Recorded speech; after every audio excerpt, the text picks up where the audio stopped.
നിങ്ങൾക്കറിയോ പ്ലാന്റ്സ് എങ്ങനെ വളരുന്നതെന്ന്? നമ്മൾ വിചാരിക്കും അവർ വെള്ളം വളവും വെളിച്ചം കൊണ്ട് മാത്രമാണ് വളരുന്നതെന്ന്. സംഗതി സത്യമാണ്, പക്ഷെ ഇവർക്ക് കുറച്ച് ആൾക്കാരുടെ സഹായം കൂടി ആവശ്യമാണ്. അവരാണ് പ്ലാന്റ് ഗ്രോത്ത് റെഗുലേറ്റേഴ്സ്. ഹായ്, ഞാൻ ശിഖ. ഞാൻ ശ്വേത.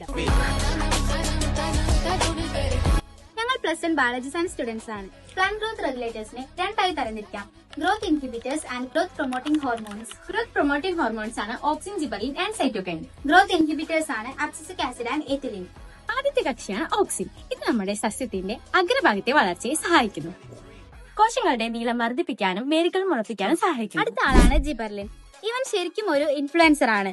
ഇവൻ സസ്യങ്ങളുടെ തണ്ടിന്റെ നീളം വർദ്ധിപ്പിക്കാനും പഴങ്ങളുടെ വലുപ്പം വർദ്ധിപ്പിക്കാനും അതേപോലെ വേരുകൾ മുളപ്പിക്കാനും സഹായിക്കുന്നു. മൂന്നാമതായി സൈറ്റോകൈനിൻ. ഇത് കോശവിഭജനം വേഗത്തിലാക്കാൻ സഹായിക്കുന്നു. ഇലകൾ വാടിപ്പോകുന്നത് തടയുകയും സസ്യങ്ങൾ ദീർഘകാലം ഉന്മേഷത്തോടെ നിലനിർത്തുകയും ചെയ്യുന്നു. ഇനി നമുക്ക് എത്തിലിനെ പറ്റി പറയാം. പഴങ്ങൾ പഴുക്കാൻ സഹായിക്കുന്ന വാതക രൂപത്തിലുള്ള ഹോർമോൺ ആണ് എത്തിലിൻ.